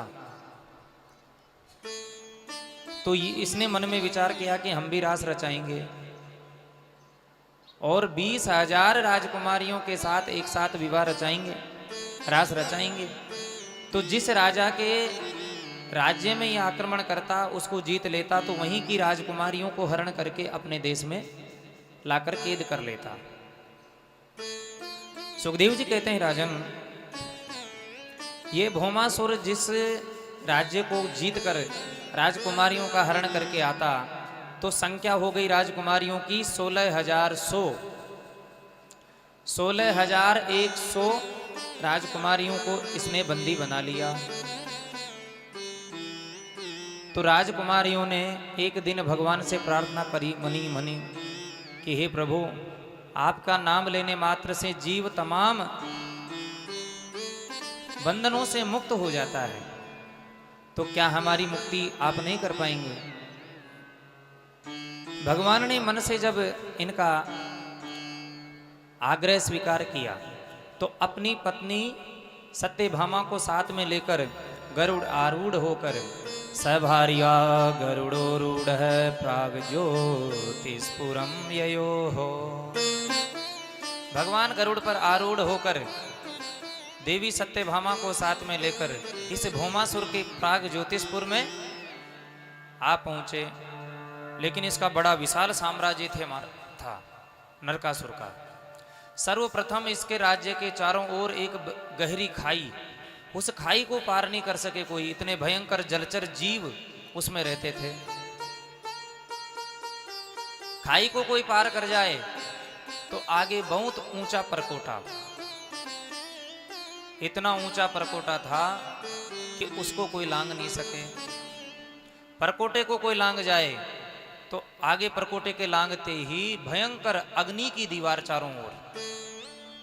लेकिन भगवान गरुड़ आरूढ़ होकर गए और जहां इसका दरवाजा था, उस दरवाजे पर 5 मुख वाला एक मुर नाम का राक्षस द्वारपाल था कि इन तीनों से कोई बच जाए, तो उस 5 मुंह वाले राक्षस से कोई नहीं बच पाता। तो तो भगवान ने अपने दिव्य सुदर्शन चक्र से उस 5 मुख वाले मुर दैत्य का वध किया और भगवान का नाम हो गया मुरारी। बोल कृष्ण मुरारी भगवान की। और भीतर घुसकर इस नरकासुर का उद्धार प्रभु ने देवी सत्यभामा के तीर के द्वारा करवाया। क्यों? क्योंकि ये भूमि का पुत्र था और इसे वरदान था कि मेरा वध केवल मेरी बहन ही करे। और देवी सत्यभामा वो भी भूमि पुत्री थी, इसलिए भगवान ने सत्यभामा के द्वारा ही इस भौमासुर का उद्धार करवाया। बंदी गृह में पड़ी हुई 16,100 राजकुमारियों को प्रभु ने मुक्त किया। कहा कि देवियों आप जाओ अपने अपने घर। देवियों ने कहा महाराज घर तो चले जाएंगे, लेकिन क्या घर वाले हमें स्वीकार करेंगे? और घर वालों ने यदि हमें स्वीकार कर भी लिया तो इस संसार में कौन सा पुरुष हमें अपनी अर्धांगिनी बनाएगा? क्योंकि हमारे सिर के ऊपर कलंक हो गया है कि इतने दिनों तक हम इस राक्षस की कैद में रहे, इसलिए हम तो कहीं नहीं जाएंगे। भगवान ने पूछा क्यों, क्या विचार है? राजकुमारियों ने कहा कि आपने ही हमारे प्राणों को बचाया है, तो हम सब आपको ही अपना प्राणाधार बनाएंगे। हम अगर किसी के पास रहेंगे तो वो केवल मात्र एक आप ही हैं। भगवान ने सत्यभामा की तरफ देखा, देखो देवी जी इतने सोतने बनने के लिए तैयार है, बोलो आप तैयार हो कि नहीं? सत्यभामा ने कहा प्रभु आप वही कीजिए जिनमें इन सब का कल्याण हो। सुखदेव जी कहते हैं राजन सत्यभामा की बात सुनकर प्रभु ने अपने 16,100 रूप प्रकट कर लिए और एक ही मुहूर्त में एक ही समय जंगल में मंगल हो गया और 16,100 राजकुमारियों के साथ प्रभु ने एक साथ विवाह कर लिया। कितने विवाह हुए? पूरे 16,108। और ये द्वारिकानाथ के ठाठ। आगे चलकर द्वारिकाधीश के प्रत्येक रानी से 10-10 पुत्रों का और एक एक पुत्री का जन्म हुआ। अब हिसाब किताब घर पे लगाते रहना बैठ के, कितनी जनसंख्या हो गई? भगवान के बच्चों की संख्या कितनी हुई? 1,77,188। ये तो उनके बेटा और बेटी हैं। धीरे धीरे परिवार बढ़ता गया। पूरे परिवार की, मात्र भगवान के परिवार की जनसंख्या 56 करोड़ पहुंच गई। अब बताइए, अब आप विचार कीजिए, केवल एक परिवार की संख्या, जनसंख्या 56 करोड़ हो गई तो पूरे विश्व में जनसंख्या कितनी रही होगी? आजकल तो हम सबसे ज्यादा टेंशन में इसी में रहते हैं, जनसंख्या बढ़ रही है, जनसंख्या बढ़ रही है। इसलिए हम दो हमारे दो, बाकी सब गो। अरे जब भाई एक बेटा एक बेटी रहेंगी तो कौन तो बड़े पापा कहेगा, किसको चाचा कहेंगे, किसको भुआ कहेंगे, किसको मौसी कहेंगे, रिश्ते ही समाप्त हो जाएंगे। आजकल तो उससे भी नीचे आ गए, केवल अगर फर्स्ट बार एक पुत्र हो गया तो बस वही काफी है। हाँ ठीक भी है, क्योंकि बुढ़ापे में फिर गोड़े तोड़ने के लिए एक ही बहुत है। अगर दो होए तो एक तोड़े तो दूसरे के पास चले जाएं, लेकिन जब एक ही रहेगा तो उसी की खाओ या फिर कहीं वृद्धाश्रम में पड़े रहो। बोलो राधे राधे। लेकिन हम तो सोच रहे हैं हम दो हमारे दो, और एक समुदाय कहता है कि हम 5 हमारे 25। अब लगाओ आप हिसाब। तो सुखदेव जी कहते हैं राजन, भगवान का परिवार इतना बड़ा हो गया है, लेकिन फिर भी इतने बड़े परिवार में प्रभु आनंद के साथ निवास कर रहे हैं। कभी किसी भी प्रकार की क्लेश की एक रेखा उनके कभी मस्तक पे नहीं आती। एकदम स्वस्थ मस्त और हंसते हुए प्रभु जीवन यापन कर रहे हैं। एक बार भगवान ने रुक्मिणी को छेड़ा। रुक्मिणी से प्रभु आए, रुक्मिणी के कक्ष में बैठे और गंभीर मुद्रा में बनकर बैठ गए, क्रोध मुद्रा में। रुक्मिणी जी दौड़कर पंखा झलने लगी। मन में सोचा कि आज प्रभु का मुख उदास कैसे है। रुक्मिणी ने पूछा प्रभु आज क्या बात है, कैसे बैठे हो? लेकिन भगवान टस से मस नहीं हुए, कुछ नहीं बोले। बाद में माता रुक्मिणी ने फिर पूछा कि क्या बात है। भगवान बोले चुप रहो। अब रुक्मिणी मैया डर गई, ना जाने हमसे क्या अपराध हो गया है कि आज प्रभु क्रोध में है। लेकिन माता रुक्मिणी ने फिर पूछा कि प्रभु बात क्या है। रुक्मिणी मैया कहती है कि प्रभु बात क्या है, और भगवान कहते हैं कि देवी आज मैं ये समझ रहा हूं, मैं ये सोच रहा हूं कि आपने हमसे विवाह क्यों किया। रुक्मिणी मैया को बड़ा आश्चर्य हुआ कि बताओ आज इतने वर्षों बाद ये बात पूछ रहे हैं, वो भी कब, जब 10 बेटे और एक बेटी के बाप बन गए हो, और फिर पूछे कि आपने हमसे विवाह क्यों किया। रुक्मिणी को बड़ा आश्चर्य हुआ, लगता है हमसे कोई बहुत बड़ा अपराध हो गया है। भगवान कहते हैं कि रुक्मिणी जी एक बात बताओ, आपने हम में ऐसा कौन सा गुण देखा जिस गुण पर आप हमसे विवाह कर बैठी। अरे देवी अब भी कुछ नहीं बिगड़ा, अब भी आप हमें छोड़कर चली जाओ। जो प्रभु ने ये कहा, रुक्मिणी मैया तो मूर्छित होकर गिर पड़ने लगी कि उसी समय भगवान चतुर्भुज रूप में प्रकट होकर पर्यंकावदरय्या सोतामुत्थाप्य चतुर्भुज, 2 हाथों से रुक्मिणी को झेला, गोद में लिए, एक हाथ से पंखा झलने लगे, एक हाथ से छींटे मारने लगे जल के। जो जल का प्रोक्षण किया रुक्मिणी मैया स्वस्थ हुई। जब रुक्मिणी मैया स्वस्थ हो गई तब भगवान ने कहा, अरे देवी हमने तो आज मन में सोचा कि इतनी रानियां हैं, आए दिन कोई ना कोई कोप भवन में जाकर बैठ जाती है। पहले राजा महाराजाओं के ठाट अलग ही होते थे, कोप भवन भी बनाया जाता था, भाई जिसको ज्यादा क्रोध आए वो इस भवन में जाकर बैठ जाए। लेकिन हमने देखा है कि रुक्मिणी जब से आई है एक दिन भी उसके चेहरे पर कोई क्रोध नहीं आया, कभी हमसे रूठी नहीं है। और देवी अयम ही परमो लाभो ग्रहे सो ग्रह मेधिना यन्यमेर्नियते याम प्रियया भीरुभामिनी। भगवान कहते हैं, अरे देवी गृहस्थ का परम लाभ इसी में है। गृहस्थ की एक गाड़ी है, उस गाड़ी के 2 पहिए हैं, एक पति है एक पत्नी। दोनों पहिए यदि सुचारू रूप से चलते रहेंगे तो गृहस्थी की गाड़ी आनंद से आगे बढ़ेगी। लेकिन दोनों में से किसी एक भी पहिए में पंचर हो जाए तो क्या फिर गाड़ी चलेगी? नहीं चल पाएगी। इसलिए भगवान कहते हैं, देवी अरे गृहस्थी की दोनों गाड़ी के दोनों पहिए सुचारू कब चलेंगे? जब समय समय पर दोनों में रूठना मिलना बिछुड़ना चलता रहे। भाई कोरोना से पहले देवियों को शिकायत होती थी कि जब देखो जब काम ही काम, ऑफिस के काम, नौकरी का काम, या आज वहां आज यहां, संडे को भी हमें समय नहीं देते, पिकनिक मनाने नहीं चलते, यही शिकायत होती थी। और जब कोरोना का लॉकडाउन लगा, सारे देवता का काम निवृत्त होकर घर पे बैठ गए और 4 महीने तक घर में ही घुसे रहे, तो देवियां भी हाथ जोड़ने लगी, हे प्रभु अब तो ये लॉकडाउन खोलो, अब तो बाहर जाओ, अरे कुछ कमाओ, काम धंधा करो। कहने का मतलब यह है कि गृहस्थ की गाड़ी के पति और पत्नी 2 पहिए हैं और दोनों में रूठना मिलना बिछड़ना हंसना, ये ही परम लाभ है। क्योंकि रूठने से ही प्रेम का पता लगता है। दिन रात अगर प्रेम ही प्रेम, मीठा ही मीठा खाओगे तो भाई एक दिन अपच तो अवश्य हो ही जाएगी। बड़े लोग कहते हैं कि मोटी आंख फूटने में और ज्यादा हेत टूटने में। कहने का मतलब यह है कि अधिक प्रेम की जो पराकाष्ठा होती है वो एक दिन विच्छेदन की ओर ले जाती है। जैसे आजकल जो चल रहा है लव मैरिज का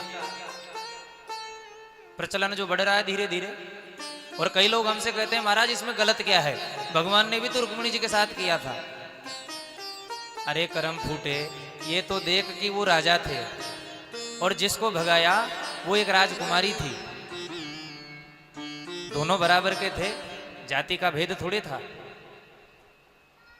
ना कोई कुल खानदान की कोई मर्यादा है, ना अपनों की कोई परिभाषा है, ना ऊंच नीच का कोई भेद है।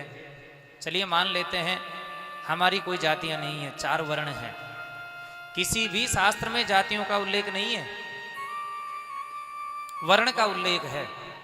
गीता में भगवान कहते हैं चातुर्वर्ण मया सृष्टम गुण कर्म विभाग से, कि मैंने 4 वर्ण बनाए हैं, वो भी गुण और कर्मों के अनुसार। ब्राह्मण, क्षत्रिय, वैश्य और शूद्र 4 ही वर्ण हैं। बाकी जातियों का जो विष घोला है, इन बाहरी आक्रांताओं ने जब हमारे देश पर राज किया तो इन्होंने देखा कि इस देश की जनता में बहुत ज़्यादा एकता है। इस एकता को कैसे तोड़ें? फूट डालो, राज करो।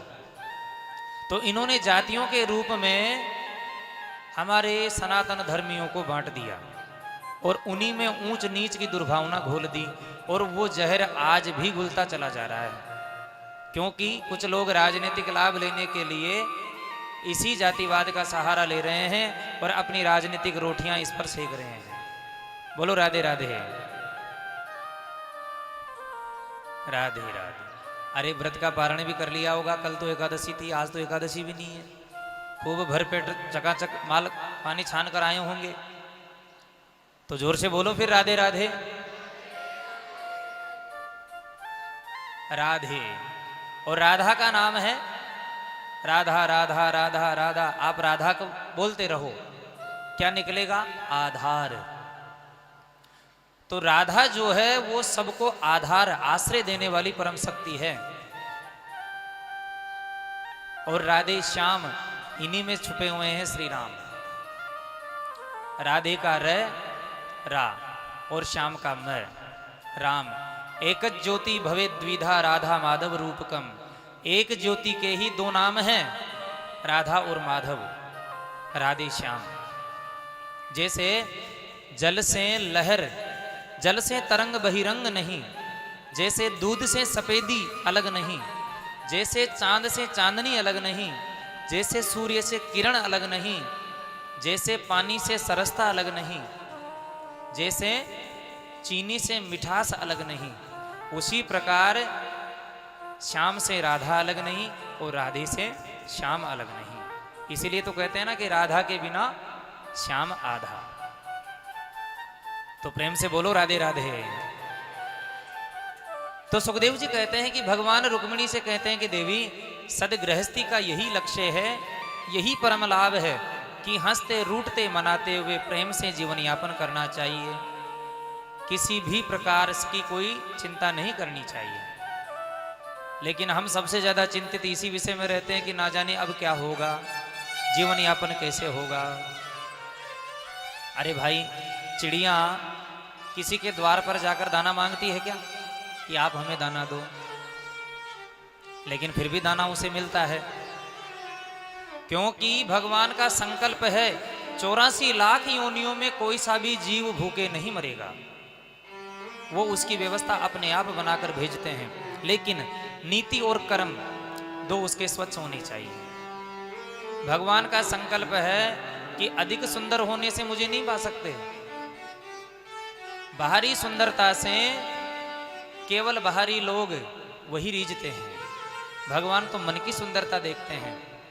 और कहते हैं निर्मल मन जन सो मोहि पावा।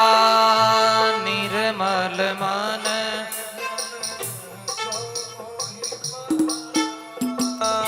निर्मल मन जन सो मोहि पावा।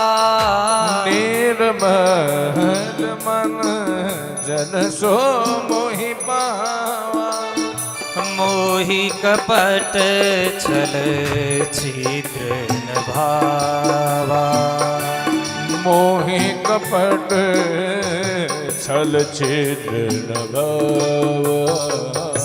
कर्म प्रधान विश्व करि राखा। कर्म प्रधान विश्व रचि राखा। कर्म प्रधान विश्व करि राखा। कर्म प्रधान विश्व कर राखा। जो जस करही तस फल चाखा, जो जस करही तस फल चाखा, तस फल चाखा, तस फल चाखा। भगवान का संकल्प है कि जिसका मन निर्मल हो वही हमें प्राप्त कर सकता है। बाकी बाहरी सुंदरता से कोई हमें आकर्षित करना चाहे तो हम नहीं होंगे, क्योंकि बाहरी सुंदरता तो बाहरी जीवों को दिखाने के लिए है। भगवान तो मन की सुंदरता देखते हैं और व्यक्ति के कर्म प्रधान हैं। जो जैसा कर्म करेगा उसको उसी के अनुसार भगवान फल भी देंगे। सुखदेव जी कहते हैं, राजन, भगवान के पुत्र हुए प्रद्युम्न और प्रद्युम्न के बेटा हुए अनिरुद्ध, जो भगवान के पुत्र हैं। अनिरुद्ध जी के 2 विवाह हुए, दोनों में भयंकर युद्ध हुए। परीक्षित ने पूछा, प्रभु विवाह कोई युद्ध करने की कोई मैदान है, युद्ध क्यों हुए? तो सुखदेव जी कहते हैं, राजन, अनिरुद्ध जी का पहला विवाह हुआ रुक्मी की नातिन के साथ। रुक्मिणी जी के जो बड़े भाई थे रुक्मी, उनकी नातिन दोहिती के साथ।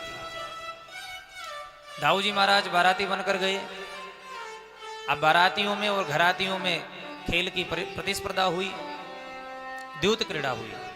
बार बार दाऊ जी महाराज जीतने लगे, लेकिन रुक्मे के साथी जो राजा थे वो कहते हैं कि अरे दाऊ जी हार गए, हार गए। दाऊ जी का माथा गरम, एक बार नहीं 3 बार ये हो गई, दाऊ जी जीते और रुक्मी के साथी राजा कहते कि दाऊ जी हार गए। चौथी बार भी दाऊ जी जीत गए, लेकिन वही राजा, दुष्ट राजा, वो कहते नहीं हार गए। उसी समय आकाशवाणी हुई, तदा ब्रवीन्न भोवाणी बलेने वजितो ग्लह। आकाशवाणी ने कहा कि बलराम जी जीत गए। अब बलराम जी मूंछों पर ताव देते हुए बोले, क्यों भाई, अब तो मानोगे हम जीत गए? इतने में रुक्मी ने दाऊ जी को गालियां दी। नैवाक्ष को विदायूयम गोपालावन गोचरा। अरे तुम गंवार ग्वाले ये राजशाही द्यूत क्रीड़ा खेलोगे और हम जैसे राजाओं को हराओगे भी? जो गाली सुनी दाऊ जी ने कि उठाया अपना मूसल और धमक दिया रुक्मी के सिर पर, और रुक्मी गोविंदाय नमो नमः मर गया। युद्ध की स्थिति आ गई। दाऊ जी ने हल मूसल संभाले, हल मूसल को देखते ही सारे 9-11 हो गए। भगवान तो उसमें मौन ही रहे, भगवान ने कुछ भी नहीं कहा। क्यों? अगर भगवान ये कहते कि दाऊ जी ने रुक्मी को गलत मारा, तो दाऊ जी के मन में ये भाव आ जाता कि देखो अपने साले की ओर बोल रहा है। और भगवान यदि ये कहते कि रुक्मी ने गलत काम किया था, दाऊ जी ने दंड देकर सही किया, तो रुक्मिणी जी सोचते कि देखो अपनी भाई की तरफ पक्ष ले रहे हैं। तो भगवान ने बिना पक्षपात किए मौन धारण किए रखा। और दूसरा विवाह हुआ बाणासुर की बेटी उषा के साथ। कैसे हुआ कि उषा की एक सहेली थी चित्रलेखा। ये इतनी मायावी थी कि दूर से ही अपनी दिव्य दृष्टि से देखकर कोई भी चित्र बना लेती थी। एक दिन इसने अनिरुद्ध जी का चित्र बनाया। चित्र को जैसे ही उषा ने देखा कि वो अपना मन हार बैठी। वो कहती, बहन मैं अगर विवाह करूंगी तो इसी पुरुष के साथ। चित्रलेखा ने कहा, तो क्या बात है, परेशान होने की कोई बात नहीं। चित्रलेखा ने मायावी रूप बनाया, द्वारिका में आई और सोते हुए अनिरुद्ध जी को पलंग के साथ उठाया और बाणासुर की नगरी में उषा के कमरे में ले जाकर रख दिए। सोते हुए अनिरुद्ध जी की जब नींद खुली तो देखा कि उषा चरण दबा रही है। देवी कौन हो? उषा ने परिचय दिया कि महाराज मैं बाणासुर की बेटी हूं, राजकुमारी हूं, और मैंने पति रूप में आपको ही मांगा है। द्वारपाल जो बाहर खड़ा था उसे दोनों स्त्री और पुरुष के संभाषण सुनाई पड़े कि कन्या के कक्ष से पुरुष की आवाज। दौड़कर बाणासुर के पास गया और कहने लगा कि महाराज कन्याया कुल दूषणम, आपकी कन्या कुल को कलंक लगाने वाली है। क्या मतलब? कि महाराज आपकी कन्या के कक्ष से किसी पराये पुरुष की आवाज सुनाई पड़ रही है। बाणासुर दौड़कर पहुंचा, जाकर देखा तो अनिरुद्ध जी। तुरंत अनिरुद्ध जी को कैद करके बंदी गृह में डाल दिया। इधर से नारद जी घूमते घामते आ गए द्वारिकापुरी में। जय हो द्वारिकानाथ, आपकी जय हो। आओ आओ नारद जी, कहाँ से घूम के आए हो? नारद जी ने कहा, बस महाराज एक समाचार लाया हूं। बताओ कि महाराज कुछ खबर भी है कि नहीं? भगवान ने पूछा, कौन सी खबर? नारद जी ने कहा, कैसी खबर, आपको पता क्या लगेगा? क्योंकि बेटे पोते इतने हैं, जनसंख्या इतनी हो गई कि कौन कहां क्या कर रहा है किसी की खबर नहीं है। क्या कहना चाहते हो नारद जी? नारद जी ने कहा, महाराज आपके पुत्र कहाँ हैं अनिरुद्ध जी? भगवान ने कहा, अपने कक्ष में होंगे। नारद जी ने कहा, एक बार जाकर चेक कर लो कहाँ है। कहाँ है? अरे महाराज आपके पुत्र अनिरुद्ध जी बाणासुर की कैद में बंदी पड़े हैं। सुनते ही भगवान का माथा गरम। क्या कहा? बाणासुर ने मेरे पुत्र को बंदी बनाया है। तुरंत अपनी नारायणी सेना तैयार की और बाणासुर की नगरी पर आक्रमण करने के लिए पहुंच गए। लेकिन बाणासुर बहुत बड़ा शिव भक्त था, शिव जी की उपासना करता था और शिव जी ने प्रसन्न होकर इसे 1000 हाथ दे दिए और एक झंडा दिया। कहा, इसको अपनी नगरी के मेन द्वार पर लगा देना, मुख्य द्वार पर। जब ये झंडा टूटकर नीचे गिर जाए तो समझ लेना तेरी गारंटी खत्म, कोई संकट आने वाला है। जो भगवान नारायणी सेना को लेकर पहुंचे इसकी नगरी में कि अपने दिव्य सुदर्शन चक्र से उस ध्वजा को काटकर गिरा दिया। जो बाणासुर को पता लगा कि झंडा गिर गया है, लगता है हमारी गारंटी खत्म होने वाली है। भोलेनाथ भोलेनाथ गजब हो गया। ले त्रिशूल भोलेनाथ प्रकट हुए। क्या हुआ? महाराज संकट आने वाला है। भोलेनाथ दरवाजे पर जाकर पहरेदारी करने लगे। इतने में आ गए भोले श्री भगवान द्वारिकाधीश। द्वारिकाधीश को देखकर भोलेनाथ ने प्रणाम किया। द्वारिकाधीश ने भोलेनाथ को प्रणाम किया। भोलेनाथ ने पूछा, प्रभु आज यहां कैसे?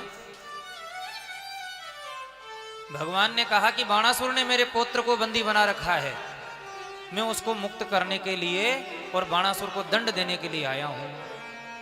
लेकिन आप यहां कैसे? भोलेनाथ ने कहा, महाराज आप जिसको दंड देने के लिए आए हो उसकी रखवाली के लिए हम खड़े हैं। द्वारिकाधीश ने कहा, भोलेनाथ आज मेरे कोप से बाणासुर नहीं बच सकता। भोलेनाथ ने कहा कि मेरे रहते कोई बाणासुर को हाथ नहीं लगा सकता। दोनों में ही तनातनी हो गई। द्वारिकाधीश ने कहा, भोलेनाथ मेरा रास्ता छोड़ दो। भोलेनाथ ने कहा, प्रभु मेरे रहते तो आप भीतर नहीं घुस सकते। दोनों में युद्ध छिड़ गया महाराज, और शस्त्र पे शस्त्र चलने लगे। भोलेनाथ ने अपना अमोघ पशुपतास्त्र चलाया और भगवान द्वारिकाधीश ने अपना वैष्णवास्त्र चलाया। दोनों अस्त्र एक दूसरे से टकराते और शांत होकर चले जाते, क्योंकि हरि और हर दोनों एक ही हैं, ना कोई हारे ना कोई जीते। हरि हर एक है दोनों, ना ये कम है ना वो कम है। हरि हर एक है दोनों, ना ये कम है ना वो कम है।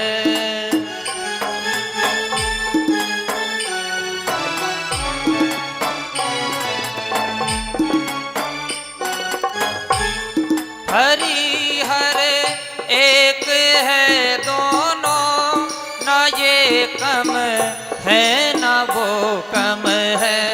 हरि हर एक है दोनों, न ये कम है न वो कम है। ना ये कम है ना वो कम है। हरि हर एक है दोनों, ना ये कम है ना वो कम है। हरे हरे एक है दोनों, न ये कम है न वो कम है।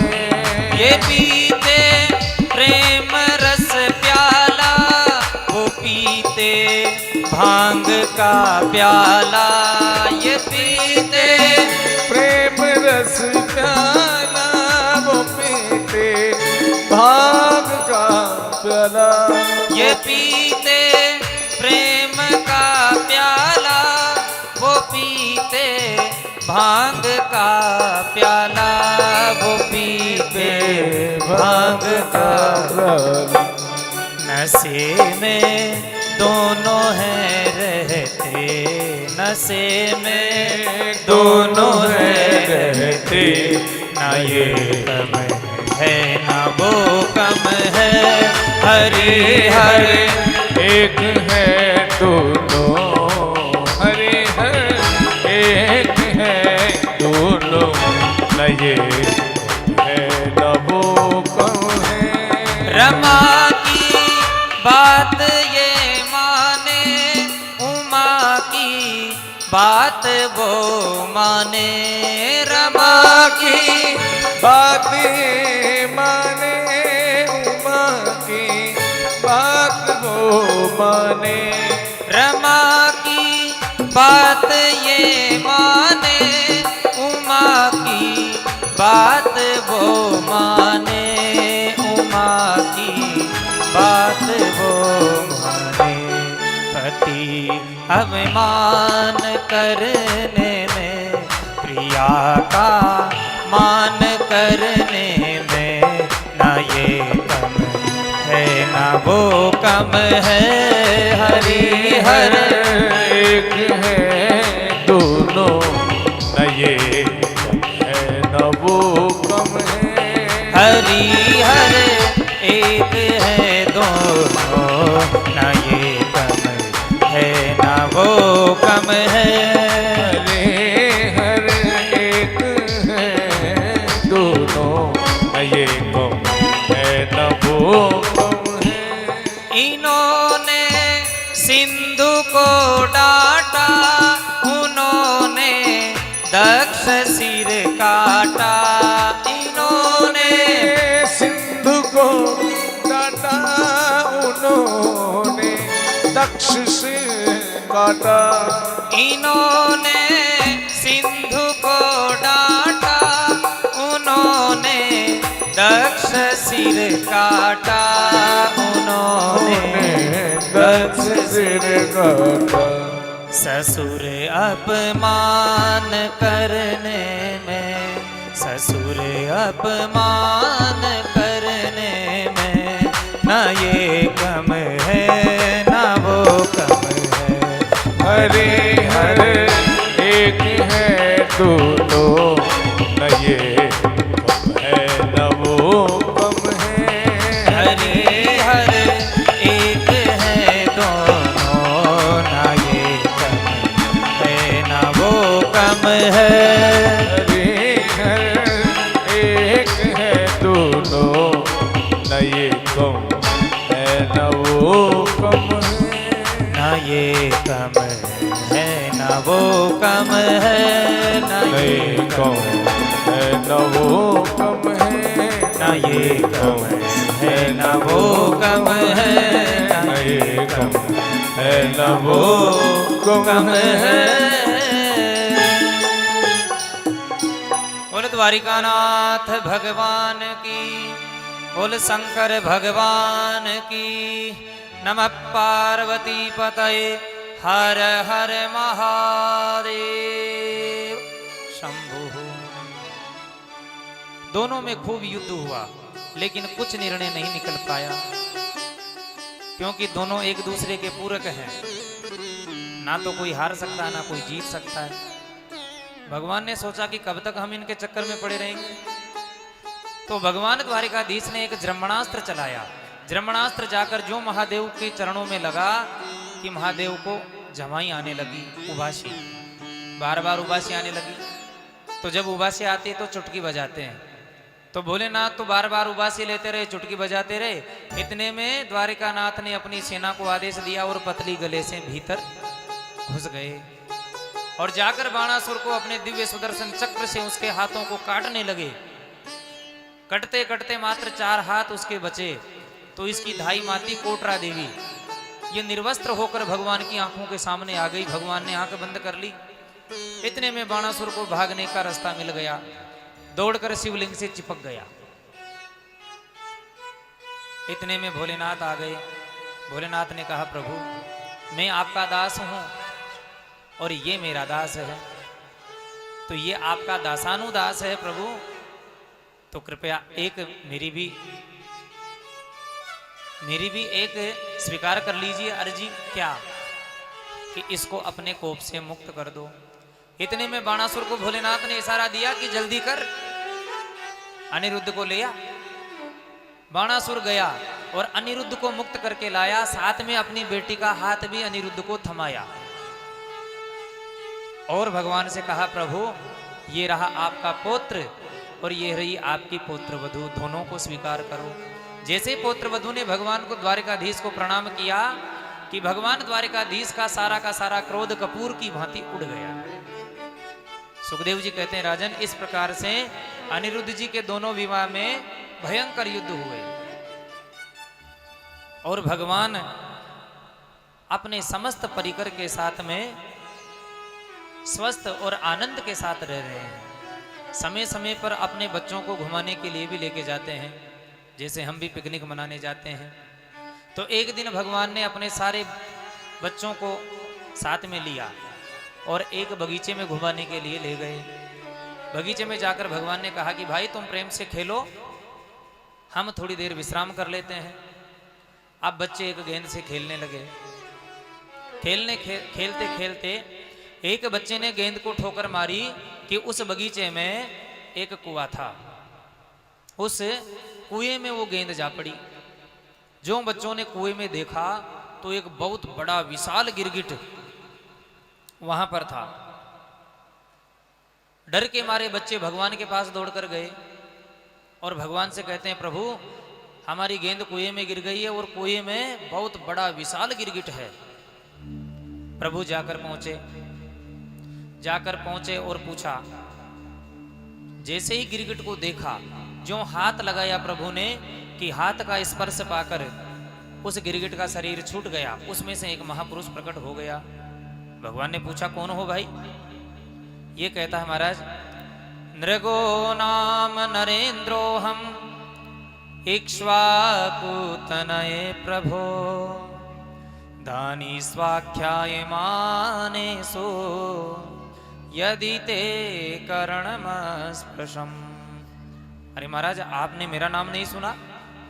देखिए इसकी भाषा में कितना अहम झलक रहा है। ये कह रहा है कि आपने मेरा नाम नहीं सुना। भगवान बोले, भाई तेरा नाम, ऐसा क्या काम किया था तूने जो तेरा नाम मैं सुनता? ये कहता है, अरे महाराज कहीं भी दानियों में चर्चा होगी तो सबसे पहले मेरा ही नाम आता है। अच्छा क्या नाम है तुम्हारा? ये कहता है, नृगो नाम नरेंद्रो हम, मेरा नाम है राजा नृग। मैं सूर्यवंशी राजा इक्ष्वाकु का बेटा हूं और दानियों की जहां चर्चा होती है सबसे पहले मेरा ही नाम आता है। भगवान ने पूछा, अच्छा इतना बड़ा दानवीर है, लेकिन दान किस चीज का करता था? ये कहता है, महाराज मैं नित्य प्रति ब्राह्मणों को गायों का दान करता था। अच्छा गायों का दान करता है, तो भाई गिरगिट क्यों बना? कितनी गायों का दान किया तूने? इसने कहा, महाराज आप तो जो पूछ रहे हो इसका मतलब तो ये हो गया कि मेरी गायों के दान को कोई शायद गिन पाए। क्यों?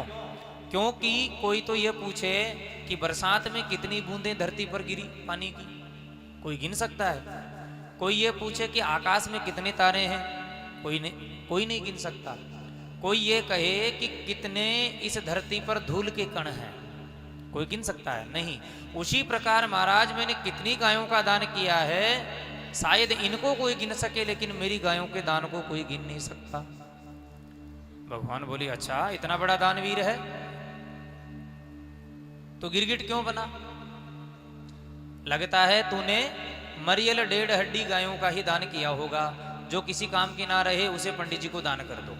भाई जो खोटा सिक्का कहीं नहीं चले वो ठाकुर जी के दान पात्र में तुरंत चल जाता है। जब नोटबंदी हुई थी तो देखो कितने 1500 की गड्डियां कितनी दान पात्रों में निकली थी। ऐसे तो कोई कर नहीं सकता। और हाँ, 2000 का नोट भी बंद हो गया है, कोई हो तो वहां यहाँ पे दान करता ना। बोलो राधे राधे। तो भगवान कहते हैं कि जो बिना काम की गाय होंगी उनका तुम दान करते होंगे। ये कहता नहीं महाराज, ऐसी गायों का दान में करता था। कैसी? पयस्वनी तरुणी शील रूप गुणोपन्ना कपिला हेम श्रृंगे न्यायार्जितारूप्य खुरा सवत्सा दुकूल माला भरणा ददावहम। महाराज, पयस्विनी तरुणी एकदम स्वस्थ गाय, दूध देने वाली, सवत्सा बछड़ा उसके साथ में होता था। और तो और उनके रूपों से तो खुर मांडता था चांदी से, और सोने से उसके सींग मंडवाता था, ऊपर वस्त्र की झाल उड़ाता था, उसके बाद ब्राह्मण को दान करता था। भगवान कहने लगे तो हो सकता है तेरा जो धन है दान का वो 2 नंबर का होगा, बिना न्याय के कमाया हुआ, अन्याय से कमाया हुआ धन होगा। ये कहता नहीं महाराज, न्यायार्जिता 1 नंबर का धन, न्याय से कमाया हुआ धन था। अच्छा भाई, तो फिर मेरे तो ये समझ में नहीं आ रही कि तू गिरगिट क्यों बना। ये कहता महाराज, एक छोटा सा अपराध हो गया।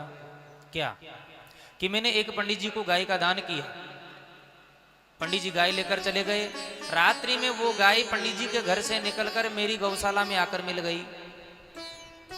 दूसरे दिन प्रातः काल होते मैंने उसी गाय को किसी दूसरे पंडित जी को दान कर दिया। अब जिसकी गाय खो गई थी वो ढूंढता हुआ आ रहा था, और जो गाय का दान लेकर जो जा रहा था वो दोनों आपस में मिल गए। जिसकी गाय खोई थी वो कह रहा था ये गाय मेरी है, मैंने कल राजा से दान लिया था इस गाय का संकल्प के साथ। अब जो दान लेकर जा रहा था वो कह रहा था तूने कल लिया था, मैं तो आज ही लेके आया हूं। दोनों लड़ते झगड़ते मेरे सामने आ गए। आकर कहते महाराज अब आप ही न्याय करो कि ये गाय किसकी। मैं दोनों का बार बार कभी उसका मुंह देखूं कभी इसका मुंह देखूं। मैंने जिस ब्राह्मण की गाय खो गई थी उससे कहा कि ब्राह्मण देव, आप इस गाय के बदले 100 गायें ले लो। ब्राह्मण बोला हे महाराज, मैं कर्मेष्टि ब्राह्मण हूं, जिस वस्तु का संकल्प किया गया है मैं वही वस्तु लूंगा, दूसरी वस्तु मेरे किसी काम की नहीं है। आपने कल संकल्प किया था, ये गाय मुझे दी थी, ये गाय मेरी है। इतने में दूसरा कहता है अरे महाराज, आपने तो कल इसका संकल्प किया था और आज इसी गाय का संकल्प आपने मेरे से किया है। तो कल की बात तो रात गई बात गई, आज की बात करो। मैं कोई न्याय नहीं कर पाया दोनों ब्राह्मणों का, और दोनों ब्राह्मण क्रोधित होकर उस गाय को वहीं छोड़कर चले गए।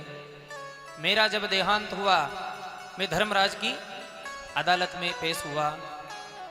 चित्रकेतु से पूछा गया बताइए महाराज इनका लेखा जोखा क्या है।